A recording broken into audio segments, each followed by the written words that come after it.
This free step-by-step video comes to you directly from Haynes.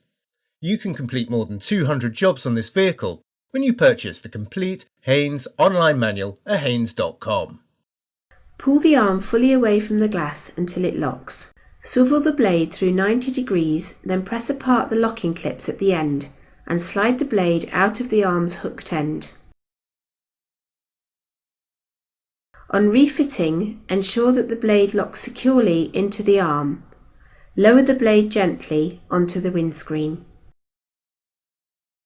Pull the arm away from the rear screen until it locks. Rotate the blade 90 degrees and press it out of the arm. Align the blade's pivot pin with the slot in the arm, then press it firmly into place. Swivel the blade and lower it gently down onto the screen.